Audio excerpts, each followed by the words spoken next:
Bienvenue sur Talents of Tomorrow. Aujourd'hui, on va se poser la sempiternelle question du est-ce que les machines vont remplacer l'homme?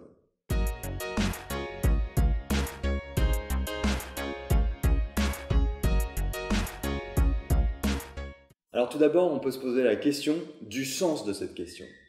Les robots sont initialement venus pour nous aider.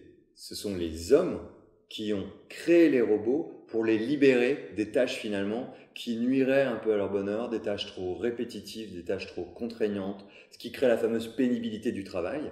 Et c'était le projet initial. Donc à la base, les robots venaient compléter l'activité humaine, remplacer certains pans de l'activité humaine à l'instar de l'industrialisation il y a une centaine d'années, mais certainement pas les supprimer de leur job, comme on entend parfois dans certaines conférences sur le recrutement, où c'est la fin des recruteurs, les machines vont faire mieux que nous. Ça, c'est le premier point. Le deuxième point, c'est qu'on a découvert, notamment quand on écoute le docteur Laurent Alexandre, que non, les machines ne vont pas simplement remplacer l'homme dans ses tâches répétitives, mais vont parfois faire mieux que lui dans des tâches éminemment intellectuelles, comme la chirurgie. Le docteur Laurent Alexandre nous expliquant que finalement, demain, les robots opéreront mieux que les hommes. On voit aussi ça dans le domaine de la sécurité, l'automobile avec les voitures autonomes. Est-ce que finalement, les robots n'ayant pas d'émotion, ne se faisant pas larguer la veille et n'ayant pas de problème métaphysique, est-ce qu'ils assureront pas une sorte de continuité dans l'efficacité de leur activité et qu'ils ne seront pas plus sûrs que les hommes? Peut-être. Mais finalement, à force de nous battre au jeu de Go, à force de nous montrer que peut-être ils feront mieux que nous, arrive cette fameuse question du est-ce qu'ils vont nous remplacer? Et moi, je suis convaincu qu'ils ne nous remplaceront pas. Je suis convaincu par contre qu'ils nous contraignent à se poser la seule et vraie bonne question: quelle est la vraie place de l'homme dans la société? Comment doit-on évoluer? Un petit peu, encore une fois, sous l'impulsion d'Hannah Arendt, quelle œuvre l'être humain doit réaliser et quelle œuvre justifierait sa place dans la société? En quoi peut-il contribuer? Et les robots, de par un petit peu cette pression qu'ils mettent sur nous, les hommes, nous amènent à poser la question de la singularité.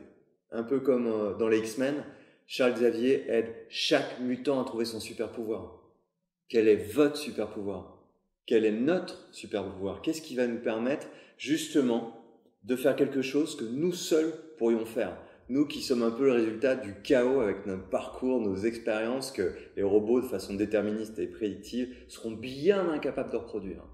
Donc les robots, il ne faut pas en avoir peur. Il ne faut pas avoir peur qu'ils nous remplacent, il faut simplement avoir peur en nous de ne pas devenir des robots, de ne pas être trop mécaniques, de ne pas être trop déterministes et travailler sur cette notion dont je parlais avec Michel Diaz il y a quelques jours, cette notion du désir traitée par le philosophe René Girard.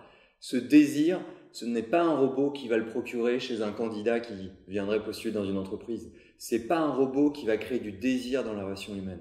Le désir, c'est un peu cette connexion à notre singularité et c'est finalement la singularité, le désir, c'est tout ça qu'il faut aller poursuivre comme but, comme quête pour nous les hommes. Et croyez-moi, les robots ne seront pas prêts de nous remplacer. Alors si vous avez envie de réagir à ça, parce que je suis sûr qu'il y en a qui ne seront pas d'accord, commentez sur la vidéo, sur la chaîne YouTube évidemment, suivez-moi sur Twitter, abonnez-vous sur Talents of Tomorrow et je vous dis à la semaine prochaine. Merci.